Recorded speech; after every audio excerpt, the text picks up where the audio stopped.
नमस्कार, मी शाहिद खेरटकर सह्याद्री समाचार मध्ये आपल्या सर्वांचं स्वागत करतो। पाहूयात एक विशेष बातमी।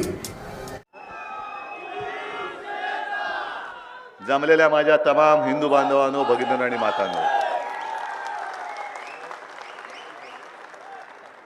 हे जरा पत्रकारांनो जरा प्लीज बसलं तर बरं होईल, पाठच्या लोकांना दिसेल। जरा बसून या, सांगितलंय त्यांना निवडणुका जाहीर झालेल्या नाहीत आणि तसा आजचा सोमवार म्हणजे काय सुट्टीचा दिवस नाही। वेळ आता 5:30 वाजलेत। तुम्ही किती वेळापासून इथे बसलायत? सुट्टीचा दिवस नाही, आरामाची वेळ होती नव्हती, तरी देखील मी माझ्या कुटुंबाशी संवाद करायला येतोय म्हटल्यानंतर हे सगळं माझं कुटुंब इकडे जमा झालं। मग जेव्हा जाहीर सभेला येईन, भास्करराव मी सभेला येणार, नक्की येणार, पण तुम्ही सांगितले त्याच्यामुळे प्रचाराच्या सभेला नाही आलो तरी विजयाच्या सभेला येणार।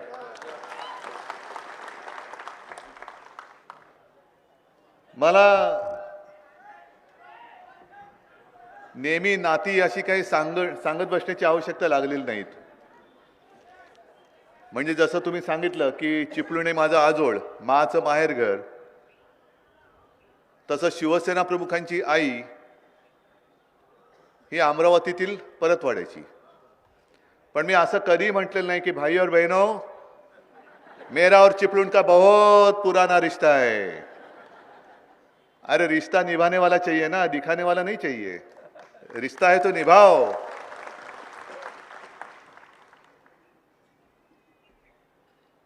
हे नुसते रिश्ते हे असतात, पण संकटात ते सोबत येतात ना, ते फरिश्ते असतात। आणि तुम्ही सगळे माझे फरिश्ते आहात। एवढं संकट तर मी मानतच नाही कधी, कारण प्रत्येक संकट एक संधी घेऊन येत असतं। जे माझ्या आजोबांनी शिकवलंय की संकटाच्या छाताडावरती चालून जा, तसं संकट आलं की त्याच्या छाताडावरती चालून जातो मी। आणि एक गोष्ट बरी झाली की अशा ज्या काही वेळेला संकटासारख्या गोष्टी येतात, तेव्हा आपल्या आजूबाजूंचे जी लोक असतात त्यांचे बुरखे फाटतात। खरं कोण आणि खोटं कोण कळतं। सगळं काही देऊन सुद्धा ज्यांची लाळ गळत असते ते मुखवटे गळल्यावरती कळतं। आणि असे सगळे लाळ घोटे हे आज भाजपसोबत गेलेत। इकडे तर चिपळूणमध्ये धरणं फोडणारे खेकडे सगळे एकत्र गेलेत।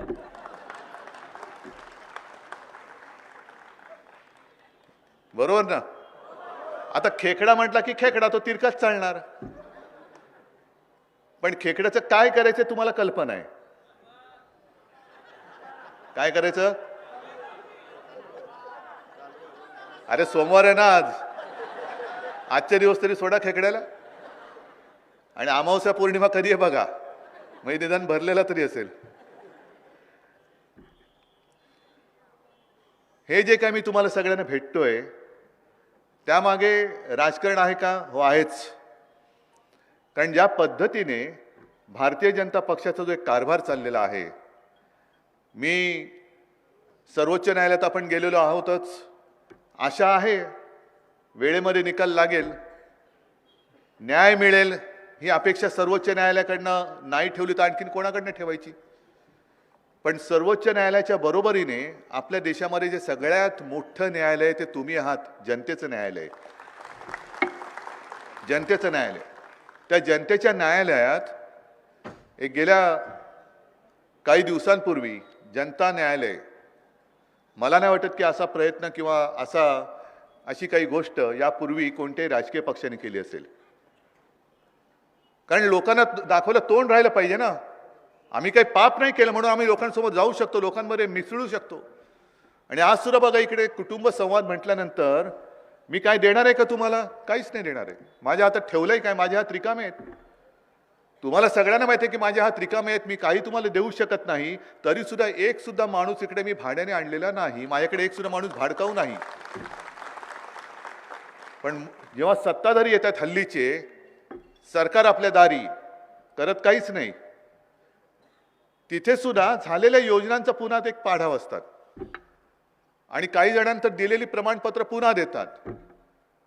मग दुसऱ्या दिवशी बातम्या येतात की यांच्या कार्यक्रमाला अर्ध्याहून अधिक खुर्च्या रिकाम्या होत्या. इथे एक सुद्धा खुर्ची रिकामी तर नाहीच, पण इकडे रस्त्यावरती पण जागा उभं राहिलं नाही, इकडे सुद्धा उभं राहायला जागा नाही. ही शिवसेनेची ताकद आहे. म्हणजे भारतीय जनता पक्षाला वाटत होतं, आता मी भारतीय जनता पक्ष जरा सभ्यपणाने बोललो, पण बाळासाहेबांचे विचार सोडलेत असे जे म्हणतात त्यांना ते सोडले नाहीत हे कळण्यासाठी मी कमळाबाई म्हणतो.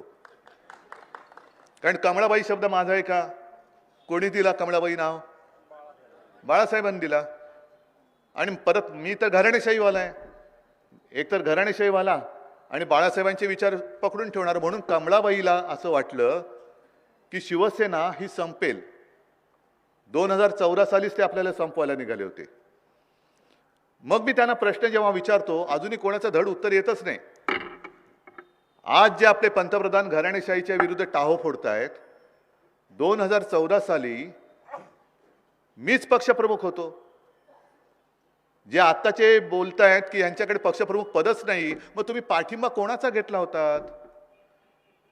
तेव्हा जे राष्ट्रपती होते प्रणव मुखर्जी, त्यांच्याकडे मला नेलं होतं. म्हणजे आम्ही सगळ्यांसोबत गेलो होतो आणि ज्या पत्रावरती सही केली होती. आम्ही आमच्या युतीचे नेते म्हणून श्रीयुत नरेंद्र मोदी यांना पंतप्रधान पदाचे दावेदार किंवा उमेदवार म्हणून घोषित करत आहोत, कृपया आपण मंजुरी द्यावी. त्या पत्रावरती माझी सही का घेतली होती? 2019ला पण मग तुमचा अर्ज भरायला मला का बोलवलं होतं? अमित शहाने मला का बोलवलं होतं? 19 साली, त्याच्या आधी 18 साली जी आपली युती जवळपास तुटल्यात जमा होती, ती पुन्हा करण्यासाठी मातोश्रीवरती तुम्ही का आला होतात? मिंद्याकडे का गेला नव्हता? तो जर आत्ता पक्षप्रमुख म्हणते तर मिंद्याने जर तुम्हाला सांगितलं असतं की आपण भाजपाबरोबर जायचंय तर तुम्ही गेला असतात. मग कशाला तुम्ही माझा पाठिंबा घेतलात? म्हणजे तोपर्यंत तुम्हाला माहिती होतं की हा पक्षप्रमुख आहे. पण मोदीजी, आत्ता तुम्ही घराणेशाहीबद्दल जो टाहो फोडताय, एक तर पहिलं माझं म्हणणं आहे की घराणेशाहीबद्दल बोलणारा माणूस हा घरंदाज असायला पाहिजे. त्याचं स्वतःचं घर दार कुटुंब हे व्यवस्थित सांभाळून जर तो घराणेशाहीबद्दल बोलला तर मी समजू शकतो. पण स्वतःचा काही पत्ता नाही, तुम्ही आमच्या घराणेशाहीवरती बोलताय. पण 2014ला माझा पाठिंबा घेताना तुम्हाला माहिती नव्हतं की हा शिवसेना प्रमुखांचा मुलगा आहे, ह्याचा पाठिंबा घेणं म्हणजे घराणेशाहीचा पाठिंबा घेणं आहे. 19ला माहिती नव्हतं. मग हे जे काय त्यांचं सगळं ढोंग आहे आणि हरामखोरपणा आहे, होय हरामखोरपणा मी म्हणतोय. जरा ते जय श्रीराम म्हणतात ना, मी त्यांना हरामखोरपणा म्हणतोय. मग तुमचं जे भांडं आम्ही फोडलं जनतेच्या न्यायालयात की काय काय केलं होतं. शिवसेनेची म्हणे घटनाच नाही, शिवसेनेमध्ये अंतर्गत अशी निवडणूक झालीच नाही, हा उद्धव ठाकरे पक्षप्रमुख झालाच नाही. ते सगळं आपल्याकडे व्हिडिओ रेकॉर्डिंग आहे, कागदपत्र आहेत, ती सगळी आपण जनतेच्या न्यायालयात सादर केली. तुम्ही पाहिलीत ना, बघितलीत. मग काय तुमचा निकाल, काय निर्णय, कोणाची शिवसेना? हो, पण त्याने बाळासाहेबांनाच चोरायचा प्रयत्न करतायत. मग काय करणार? म्हणजे मी काल जे बोललो ना, नाही कोमामध्ये जाऊ द्या, पण म्हणून मी बोललो की यांचा कारभार कसा आहे की चोराला तरी लाज असते, म्हणून आपण आपल्याकडे ती म्हण आहे ना, चोरीचा मामला हळूहळू बोंबला, ही म्हण आहे. म्हणजे चोराला तरी काहीतरी लाज असते, पण या चोराला लाजच नाही. चोरीचा मामला आणि जोर जोरात बॉम्बला. आता होळी येतेच आहे ना, करून घ्या एकदा बो बो बो बो काय ते. आणि मगाशी मी राजनच्या इकडे गेलो होतो. म्हणजे कुठला आधीचा मतदारसंघ? राजापूर, नंतर रत्नागिरी. मला रत्नागिरीत येताना, भास्करराव तुम्ही ती झेंड्याची गोष्ट इकडे सांगितलं का? नाही. भास्कररावांनी तिकडे शिवसेनेचा झेंडा आणि भाजपच्या झेंड्याची जे काय बघितलं ते सांगितलं. मी त्यांना दुसरं आणखीन सांगितलं. तिकडे होर्डिंग लागलेली आहेत. एक भाजपचा कार्यकर्ता, मला वाटतं माजी आमदार तिथला रत्नागिरीचा, त्यांचा फोटो आहे असा, काय आनंद संकल्प पूर्तीचा आणि आरंभ रामराज्याचा. लक्षात आलं काय? काय संकल्प कसला? संकल्प पूर्तीचा आनंद म्हणजे काय? अयोध्येत राम मंदिर बांधलं. आणि आरंभ रामराज्याचा म्हणजे काय? त्यांच्या लेखी रामराज्य कोणतं? परवा त्यांच्या आमदारांनी जे पोलीस स्टेशनवर गोळीबार केला, हे यांचं रामराज्य. म्हणून म्हणता यांना मी हरामखोर आहेत, म्हणून मी यांना हरामखोर म्हणतोय. हे सगळे राम मंदिर बांधलं, पण राज्य त्यांनी आयारामांचं मंदिर बांधलेली आहेत. आयारामांची मंदिर म्हणजे किती तुम्ही भ्रष्टाचार करा, मोठा गुंड असला तर त्याला जास्त उंच मोठं पद. तुम्ही राजन साळवीच्या घरी ACB पाठवली, वायकरांच्याकडे ED पाठवली, पेडणेकरांच्या घरी पाठवली, सुरतच्या पाठवली. मग प्रफुल्ल पटेलची जी प्रॉपर्टी EDने जप्त करून, म्हणजे बघा काय ह्या कारभाराचं गणित तुम्हाला तरी सुटते का बघा. प्रफुल्ल पटेलची संपत्ती जप्त केली तुम्हाला माहिती आहे ना ऐकून. हा, त्या जागेत म्हणजे देशद्रोह्याबरोबर व्यवहार केला म्हणून तो गुन्हेगार, आणि तो गुन्हेगार म्हणून त्याची मालमत्ता जप्त केली, आणि मालमत्ता जप्त करून ज्यांनी जप्त केली त्या EDनी देशद्रोह्यांच्या त्या प्रॉपर्टीमध्ये स्वतःचं ऑफिस टाकलं. मग ED देशद्रोही नाही? ED नाही देशद्रोही. मग तुम्ही घ्याल तर चालतं, म्हणजे तुमचं तुम्ही गोमूत्र शिंपडलं किंवा काय EDचं काय शिंपडलं तर ते पवित्र झालं, आणि दुसरं कोणी केलं तर तो गुन्हेगार. मग राजनवरती जी काही केस चालू आहे, त्याच्या पत्नीवरती गुन्हा दाखल केला आहे, मुलावरती गुन्हा दाखल केलेला आहे, त्यांना जामीन नामंजूर झाला आहे. मग ही सगळी जी लोक आहेत देशद्रोह्यांनी, देशद्रोह्यांच्या बरोबर तर नाही ना काही कारभार केलेला. बरं त्यांची ती जी काय त्यांनी लिस्ट दाखवली, ते ACB वाले आले आणि काय लावले तुमचं, हा घराला किती, दरवाजाला किती कड्या, या कड्याची किंमत किती, मग या दरवाजाची किंमत किती, सोफ्याची किंमत. टॉयलेटमध्ये गेले होते की नाही, न्यायचं होतं त्यांना आणि दार बंद करून विचारायचं होतं की कमोडची पण किंमत काढ. कमोडची किंमत अशी नाही, आमची सत्ता येईल तेव्हा तुम्हाला कमोडची किंमत कळेल काय असते ती. आता नाही कळणार तुम्हाला कमोडची किंमत, आमची सत्ता येणार. हे इकडे उगाच नाही जमलेले, माझ्याकडे काही नसताना हे लोक जमतायत. याचा अर्थ उद्या दिवस बदलणार आहेत, आणि उद्या आमचं सरकार आल्यानंतर जे तुम्ही सगळ्याची किंमत करताय ना, तुम्हाला दाखवतो उद्या कमोडची किंमत काय आहे. पण संताप हा सुद्धा खूप सौम्य शब्द झाला. बाळासाहेबांची खुर्ची त्यांनी ठेवले एक जपून, त्या खुर्चीची किंमत त्यांनी लावले 10,000 रुपये. बाळासाहेबांची खुर्चीची किंमत 10,000. अहो मोदीजी, त्या खुर्चीत बसलेल्या माणसाने तुम्हाला वाचवलं नसतं तर तुम्हाला पंतप्रधान पदाची जी खुर्ची मिळाली नसती, त्या खुर्चीची किंमत तुमच्या लेखी 10,000 आहे. आणि छत्रपती शिवाजी महाराजांचा पुतळा आहे अशी मूर्ती. आता महाराजांची किंमत, एक कोणतं बिंडोक म्हटलं ना, निर्बुद्ध माणूस, पुन्हा सांगतो निर्बुद्ध माणूस ज्यांनी मोदींची तुलना शिवाजी महाराजांबरोबर केली, अशी बिंडोक माणसं आहेत. आणि मला काही त्याच्यात लाज वाटत नाही, ही निर्बुद्धच माणसं आहेत. जे कोणी आमच्या महाराजांबरोबर कोणाचीही तुलना करतील, ती तुलना करणारी माणसं निर्बुद्ध आहेत. कोणी असले तरी बिंडोक आहेत, अक्कल शून्य आहेत.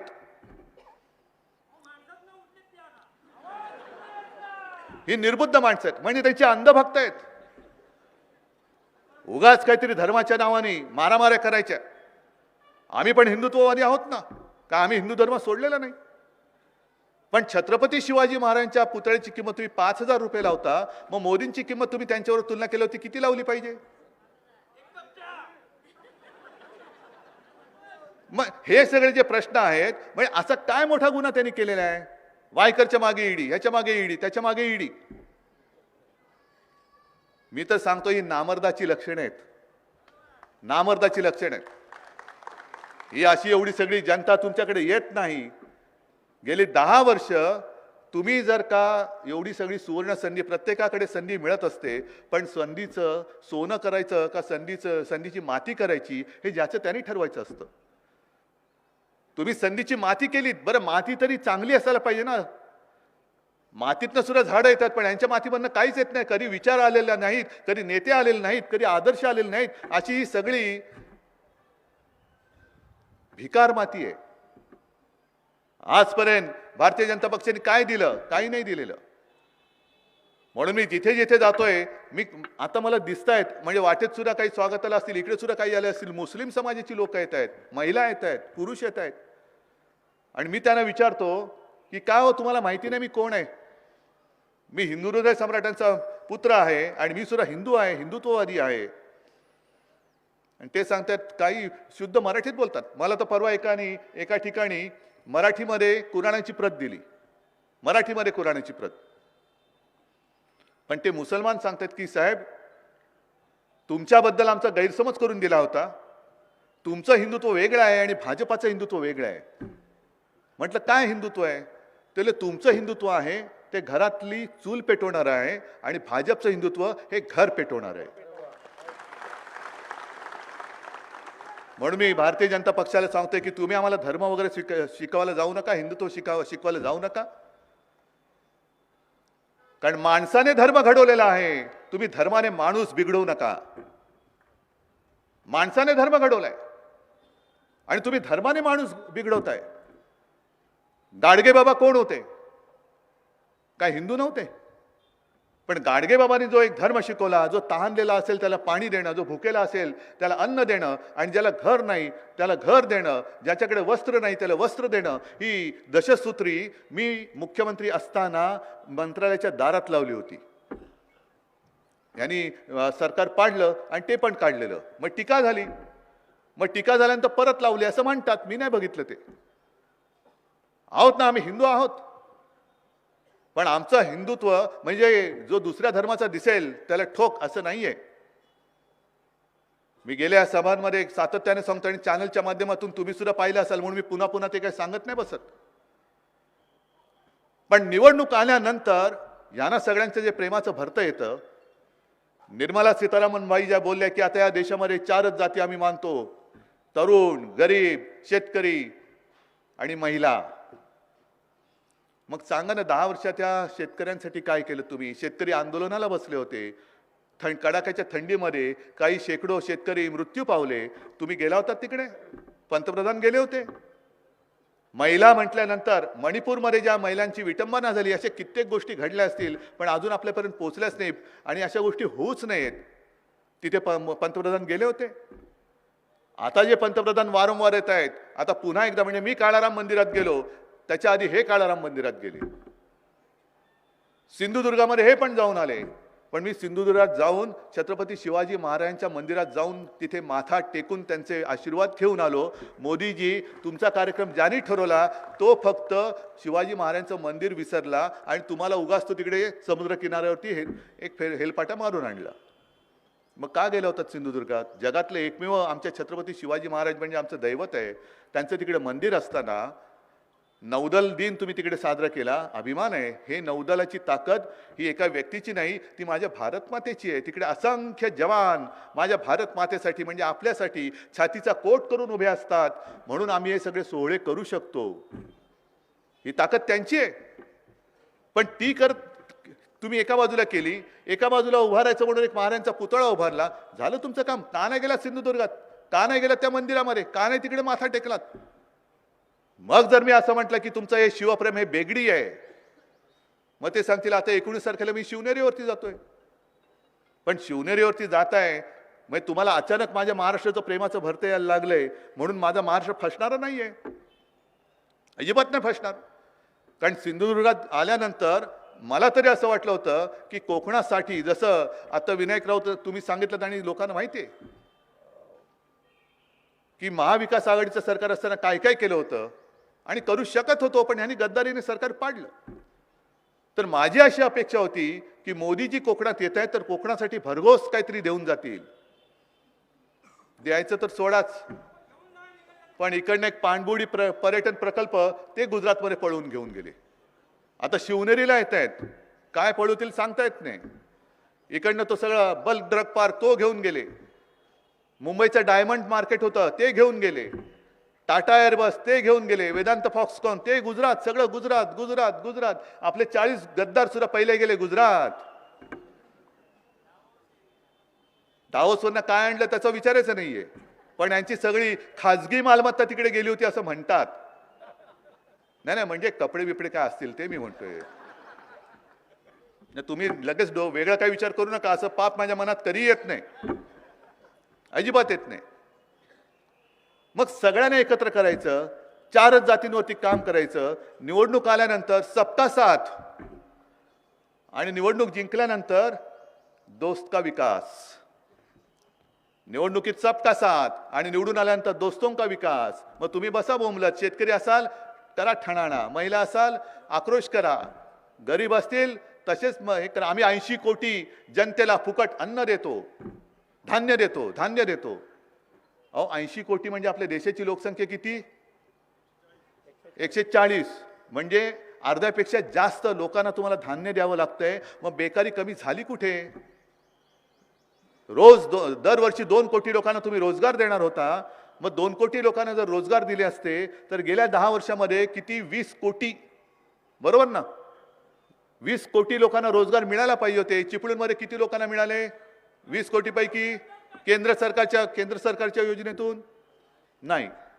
मग आता तुम्ही जे सांगताय की आम्ही पुन्हा निवडून देऊ, तर निवडणुकीच्या कामाला लागा. म्हणजे ह्या ज्या काही मी योजना तुम्हाला सांगतोय या गावागावात जाऊन तुम्ही विचारा. कारण पुन्हा निवडणुका आलेल्या आहेत, परत एकदा काहीतरी करतील. हे काय करतात की समजा कोणाला तहान लागली असेल तर डांबरी रस्त्यावरती दिसतं ना मृगजळ, ते सांगतात ते बघ तिकडे पाणी आहे, चल तुला मी नेतो, थोडंसं चाल. अरे एवढं केलं, थोडं सहन कर. मग त्या डांबरी रस्त्यावरती पाय भासतात, पाय जळतात, पाय पोळतात, तरी पण आपण मृगजळाचा पाठलाग करतो. आणि यांचं काम झालं का आता सांगतात बघ अजून थोडं पुढे जमलं तर जा, नाहीतर मर. हे मृगजळाचा पाठलाग करायला लावतायत. आणि त्यांनी ज्या काही थापा मारल्या, आता कोण आले? कारण हल्ली गावागावामध्ये इकडे सुद्धा आला असेल कदाचित मोदी सरकारचा रथ आला होता ना. मग लोकांनी अडवला की नाही अडवला?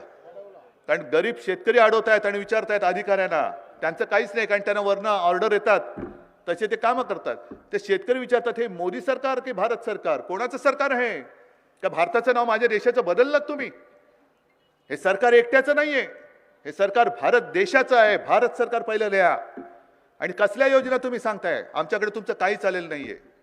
आणि या योजना मी लिहून आणल्यात, कारण काही वेळेला आपण विसरून जातो. पहिल्यांदा 2014ला सांगितलं होतं अच्छे दिन आएंगे, आले.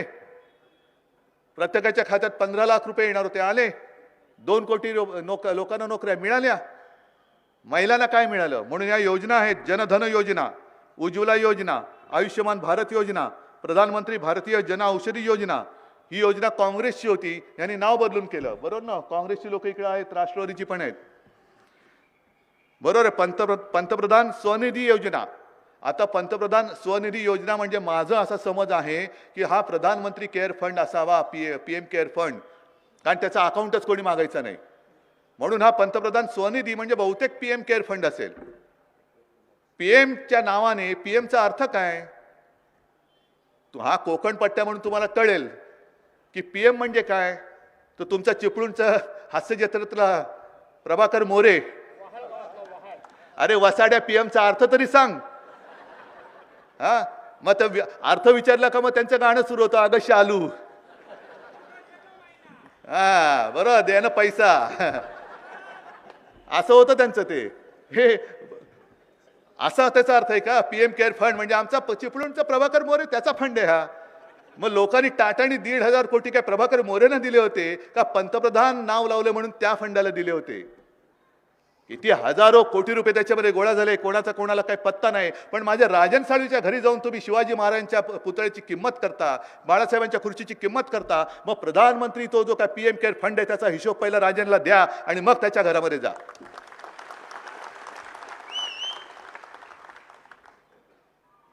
हे काहीच नाहीये. मग तुम्ही जे केले निवडणूक रोखे, तुमच्याकडे 6,000 8,000 कोटी साठलेत, कोणी दिलेत ते पैसे? हा सगळ्यात मोठा घोटाळा आहे. म्हणजे कोणी तिकडे देणगी देऊ शकतं, पुन्हा चेक नाही म्हणजे व्हाईट. मग तुम्ही तिकडे त्यांना दिले, मग त्यांनी जर का दाऊदने जरी पैसे दिले असतील तरी आपल्याला कळणार नाही ते. समजा एखाद्या गुंडाने प्रोटेक्शन मनी म्हणून जर का भाजपच्या निवडणूक रोख्यांमध्ये पैसे दिले असतील, कोणालाच कळणार नाही. पण आमची योजना आहे, सरकारी योजना आहे. जसं सरकारी दारूचं दुकान असतं, अरे सरकारी असलं म्हणून काय ती काय दारू चढत नाही?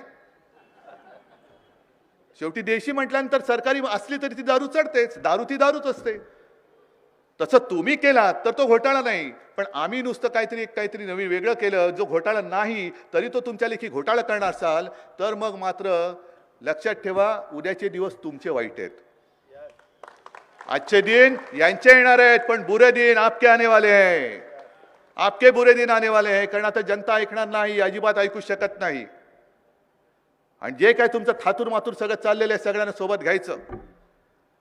म्हणजे मला एका गोष्टीचा आनंद आहे, नक्की आनंद आहे, की लालकृष्ण अडवाणींना त्यांनी काल परवा का होईना पण भारतरत्न दिलं. ज्यांनी भाजपा म्हणजे भारतीय जनता पक्ष जो रसातळाला गेला होता. एक काळ असा होता की अख्ख्या देशामध्ये भारतीय जनता पक्षाचे फक्त 2 खासदार निवडून आले होते. एक अडवाणीजी होते आणि दुसरे कोणतरी होते. पण अटल बिहारी वाजपेयींना सुद्धा पराभव पत्करावा लागला होता. म्हणजे तेव्हा भाजप संपला होता. पण तो काळ एक असा होता की व्ही.पी. सिंग यांनी मंडल आयोग त्याचा तो अंमलबजावणी केली आणि ह्यांनी एकदम कमंडल हातात घेतलं. इकडे मंडल, इकडे कमंडल. कारण व्ही.पी. सिंगांनी जातीपातीच्या आधारावरती आरक्षणासाठी म्हणून तो मंडल आयोग स्वीकारला. यांनी कमंडल म्हणून एकदम रथयात्रा सुरू केली आणि त्याच वेळेला शिवसेना ही निवडणूक लढवत होती. तेव्हा आपली युती नव्हती. 1987 ची जी पार्ल्यात पोटनिवडणूक झाली ती देशातली पहिली पोटनिवडणूक असेल की जी हिंदुत्वाच्या आधारावरती लढली नाही तर जिंकली गेली. मग याने एकदम साक्षात्कार झाला की हिंदुत्व सुद्धा एक वोट बँक होऊ शकते. तोपर्यंत त्यांना माहिती नव्हतं. पण एका बाजूला तुम्ही अडवाणींना भारतरत्न दिलं आणि त्याच्या आधी कर्पुरी ठाकूरना भारतरत्न दिलं. कोण कर्पुरी ठाकूर तुम्हाला कल्पना आहे? माहिती आहे? आपला संबंध नाही कारण ते बिहारचे नेते होते. पण कर्पुरी ठाकूर जेव्हा मुख्यमंत्री होते, हा साधारणतः 79चा वगैरे काळ असेल, त्यावेळेला त्यांच्या मंत्रिमंडळात मी जर विसरलो नसेल तर कल्पेश मिश्रा म्हणून भाजपचे पण एक मंत्री होते. म्हणजे भाजप नाही, जनसंघ. तेव्हा भाजप नव्हतं. भाजपच्या आधी किंवा 19 म्हणजे भाजप असेल का असेल किंवा नसेल, तो आता सुद्धा असला काय नसला काय फरक नाही पडत. पण त्या काळामध्ये कर्पुरी ठाकूर यांचं जे बिहारमध्ये सरकार होतं, कर्पुरी ठाकूर मुख्यमंत्री होते, तेव्हा यांनी त्यांचा पाठिंबा काढला. का काढला?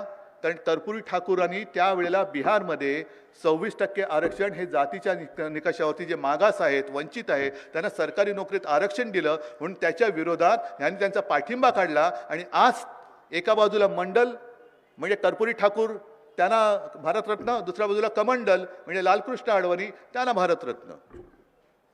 एका बाजूला अडवाणींना भारतरत्न रथयात्रा काढली म्हणून, आणि त्याच्याच आधी गेल्या वर्षी मुलायम सिंग यांना पद्मविभूषण. म्हणजे काय तुमचा नेमका विचार काय आहे? तुम्हाला काही डोकं आहे का? विचार आहे का? त्या डोक्यामध्ये विचार येतात का? का विचार सुद्धा तुम्ही भाड्याने घेता? अरे कामं करा ना. आज जर का 10 वर्ष जर तुम्ही कामं केली असती तर आज शिवसेनेवरती तुम्हाला ही अशी फोडाफोडी करण्याची वेळ आली नसती. नितीश कुमारला फोडावं लागलं नसतं. शिवसेनेवरती म्हणजे माझ्यावरती जेव्हा तुम्ही आरोप करता की काँग्रेस सोबत गेलो म्हणून आणि हिंदुत्व सोडलं, मग नितीश कुमारने काही वर्षांपूर्वी म्हणजे हल्लीच जे संघमुक्त भारत, संघ म्हणजे RSS मुक्त भारत असा जो नारा दिला होता, ते नितीश कुमार काय कडवट हिंदुत्ववादी म्हणून तुम्ही त्यांना मिठी मारलीत? तुमच्या सोबत जेव्हा कोणी येत नव्हतं तेव्हा शिवसेना प्रमुखांनी तुमच्या हातात हात मिळवला होता. समोर काय होणार आहे माहिती नाही, काळोख होता. तेव्हा राजकारणामध्ये दोघंही आपण अस्पृश्य होतो. तेव्हा आपण त्यावेळेचे साथी, त्यावेळेचे सोबती. आम्हाला कुठे काही स्वप्न होती? कोणाला विनायक राऊतना काय स्वप्न पडलं होतं? भास्कर जाधवनं काय होतं? राजन साळवीला काय होतं? आणि आणखीन कोणाकोणाला काय स्वप्न पडली होती? कारण हिंदू सगळे विखुरले गेले होते. हिंदुत्वाचा प्रचार केला तर शिक्षा होती. स्वतः शिवसेना प्रमुखांचा सुद्धा मतदानाचा अधिकार 6 वर्षासाठी काढून घेतला होता. आणि तो सुद्धा वाजपेयी पंतप्रधान होते त्या काळामध्ये. निवडणूक आयोगाने काढला असेल, पण तेव्हा आपल्याला साथ देणाऱ्या हिंदू हृदय सम्राटाचा मतदानाचा हक्क 6 वर्ष काढून टाकतोय. पण हे कोणी काही बोलले नव्हते तेव्हा. आणि तुमच्याकडनं आम्ही हिंदुत्व शिकू.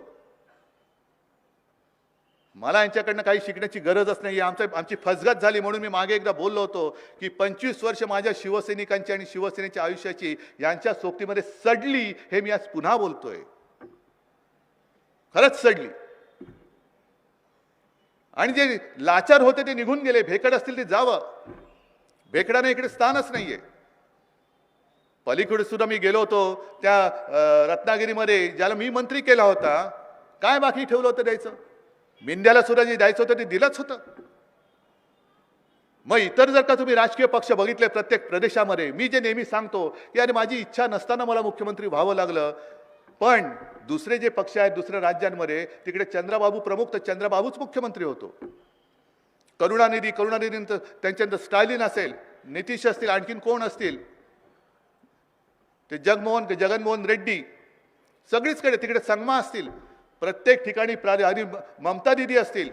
प्रादेशिक पक्षाचे जे प्रमुख असतात तेच मुख्यमंत्री होतात, तरी देखील त्यावेळेला शिवसेना प्रमुखांनी मनोरोषीनं केलं. यावेळी सुद्धा जर का भाजपाने आपलं दिलेलं वचन पाळलं असतं तर दुसरा कोणी शिवसैनिक मुख्यमंत्री झाला असता.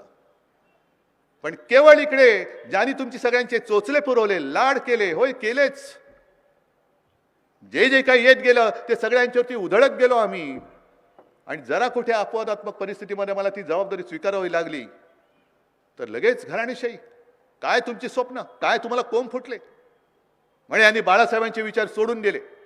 या जरा मुंबईमध्ये या, तुम्हाला दाखवतोय कसे बाळासाहेबांचे विचार सोडले, पकडून तिकडे गेले. ते जे मिंदेसोबत गेले आमदार, त्यांना आमदार निधी 20-20, 25-25, 30-30 कोटी मंजूर झालेला आहे. जे माजी नगरसेवक शिवसेनेच्या तिकिटावरती निवडून आलेले जे मिंदेकडे गेले, त्यांनी हिंदुत्व न सोडता 5-5 कोटीचा निधी घेतला. म्हणजे आमच्या बाकीच्यानी अजय चौधरी आहेत, रवींद्र वायकर आहेत, यांनी पत्र देऊन, राजन असतील, भास्करराव तुम्ही असाल, सगळ्या आमदारांनी विकास निधीची पत्र लिहून सुद्धा पेनं झिजली, शाई संपली, कागद संपले, पण मंजुरीच मिळत नाही. 1 रुपया मिळत नाही. पण हे जे आपले लबाड तिकडे बसले होते, ज्यांनी शिवसेना कोणाची हा कडिकुलपात बंद होऊन निर्णय घेतला, त्या नार्वेकरांना मात्र पत्र दिल्या ते पलीकडचे तुमचे टोकाचे आहेत ना, सावंतवाडीचे, लबाड लांडगं ढोंग करते, म्हणजे नेहमी असेच असतात, खाली मुंडी पातळ ढोंडी. त्यांनी पत्र येताच क्षणी त्याच दिवशी त्यांना 27 का 28 कोटी रुपये मंजूर. हे तुमचं हिंदुत्व. आणि हे काही लोकांना दिसत नाहीये. सगळे बघतायत. जी एक आपल्याकडे दुसरं म्हणतात ना की मांजर डोळे मिटून दूध पितं, पण तिच्या लक्षात येत नाही तिन्ही डोळे मिटले तरी जगाचे डोळे उघडे असतात. जरा थांबा, निवडणूक येऊ दे, मग हातातला स्वतः तुमच्या कुठे मारतो ते बघा. आता तुम्हाला वाटतं तुम्ही डोळे मिटून दूध पिताय, पण जरा स्वतः हातात आल्यानंतर कसा हाणतो. कारण ते तुकाराम बुवाने सांगितले ना, नाठाळाच्या माथी हाणू काठी. ती तुकाराम महाराजांची काठी घेऊनच तयार राहायचं मतदानाला. आणि चिपळूण म्हटल्यानंतर मला आठवतंय जो पूर आला होता, त्या पुरामध्ये पूर आल्यानंतर सुद्धा मी, भास्करराव, आपण सगळेजण, विनायक तुम्ही तर इकडे 20-22 दिवस ठाण मांडून बसला होता. कोण खासदार असं जाऊन बसतो? कोणतं सरकार काम करतं? मी तर बाजारपेठेतनं चालत गेलो होतो, लोकांच्या मध्ये उद्वेग होता आणि मी बघितलं अक्षरशः सगळं उद्ध्वस्त झालेलं. ते दुकानं होती, काही घरं होती, त्याच्यात सगळ्या चिखलाने राडा झाला होता. सगळं चिखल चिखल चिखल कसं स्वच्छ करायचं? मी मुंबई महापालिकेची ती यंत्र इकडे पाठवली होती. ठाणा, मुंबई, नवी मुंबई इथून यंत्र पाठवली होती. शिवसैनिक आले होते आणि तुम्ही साक्षात हे आपण केलं होतं की नव्हतं तुम्ही सांगा. चिपळूणकरांनी केलं होतं ना. आणि तरी सुद्धा एक प्रसंग, एक घटना मी विसरू शकत नाही, जी माझ्या हृदयाला खरंच चटका लावून गेली. ती इथल्या हॉस्पिटलमध्ये करोना काळामध्ये जे झालेले मृत्यू, ते मी विसरू शकत नाही. ऑक्सिजन देऊ शकलो नाही. ऑक्सिजन होता पण देऊ शकलो नाही, कारण हे लाईट दिवे आत्ता आलेत, पण त्यावेळेला दिवे गेले होते म्हणून त्यांना ऑक्सिजन देऊ शकलो नव्हतो आपण. पुरामुळे, पुराचं पाणी जे घुसलं त्याच्यामुळे पूर्णपणे वीज पुरवठा खंडित झाला आणि सगळं तिकडे ते बरे होते. ऑक्सिजन होता पण वीज खंडित झाली, वीज प्रवाह खंडित झाला, म्हणून ते बिचारे जे बरे व्हायला आले, बरे होत होते, ते ऑक्सिजन विना तडफडून मेले. हे नाही मी विसरू शकत. आणि मग आम्ही जो निर्णय घेतला होता मुख्यमंत्री म्हणून, सगळ्या कलेक्टरना बोलवलं, इलेक्ट्रिसिटीच्या ऑफिसर्सना बोलवलं, म्हटलं हा जो सगळा काही पट्टा आहे हे आता आखरीत घडायला लागलंय. वातावरणामध्ये बदल होतोय. यापूर्वी असं कधीतरी एखादं वादळ व्हायचं, पण तेव्हा सलग वादळ येत होती. टोकते आलं, निसर्ग आलं, हे आलं, ते आलं. म्हटलं असं किती काळ चालणार? ह्या वायर्स अशा राहतील तर प्रत्येक वेळेला जरा कुठे काय झालं की संपूर्ण हे अंधारामध्ये गुडूप होऊन जाणार. कोण हॉस्पिटलमध्ये असतील त्यांनी जीव तर गेलेच, करणार काय? कोणाचे ऑपरेशन्स असेल, कोण ट्रीटमेंट चालू असेल, शाळा बंद, सगळं बंद. ह्याच्यासाठी म्हणून मी मंजूर केला होता निधी की भूमिगत त्या विजेच्या तारा टाकायच्या, म्हणजे वीज वाहक तारा ज्या आहेत त्या भूमिगत करायच्या. म्हणजे वादळ आलं तर खांब पडण्याची काही गरजच, म्हणजे खांब असला काय नसला काय, वीज पुरवठा थांबणार नाही कधी आणि कोणाचाही प्राण उपचाराविना जाणार नाही. ही तरतूद, होय, मी थोडं अभिमानाने सांगेन की मी मुख्यमंत्री म्हणून केलं होतं, कारण माझ्या हृदयाला लागलेली ती घटना आहे.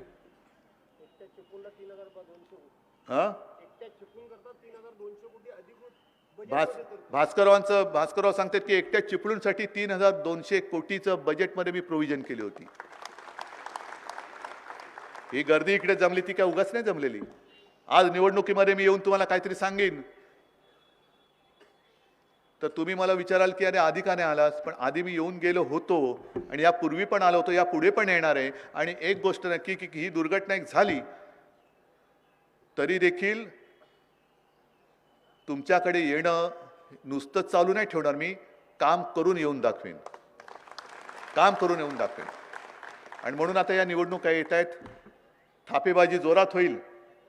अच्छे दिन परत आणायचं काहीतरी स्वप्न, त्याच्यानंतर बस हो गई महंगाई की मार, अब की बार अमुक सरकार, बस हो गया इसका पार, अब की बार इसकी सरकार. त्यांना सांगायचं बस हो गया तुमचा सगळा कारभार, अब की बार भाजपा तडीपार. झाला, बस झाला तुमचा कारभार, अब की बार भाजपा तडीपार. ही एकच घोषणा आणि एकच प्रतिज्ञा मनामध्ये घेऊन जर का तुम्ही उभे राहिला नाहीत तर मग मात्र आपल्या देशाला कोणी वाली राहणार नाही. कारण देशाची वाटचाल ही हुकुमशाहीच्या दिशेने चालू आहे, हुकुमशाहीच्या दिशेने. आणि मी सांगण्याची गरज नाही, ज्या पद्धतीने त्यांनी शिवसेना फोडली, जे नड्डा बोलले की या देशात एकच पक्ष राहील. ठीक आहे, निवडणुकीत जय पराजय आम्ही स्वीकारतोच, पण सरकारी यंत्रणा वापरून जर का तुम्ही पक्षाची तोडफोड करायला लागाल तर उद्या आमची सरकार आल्यानंतर तुम्हाला तोडून फोडून टाकल्याशिवाय राहणार नाही, हे लक्षात ठेवा.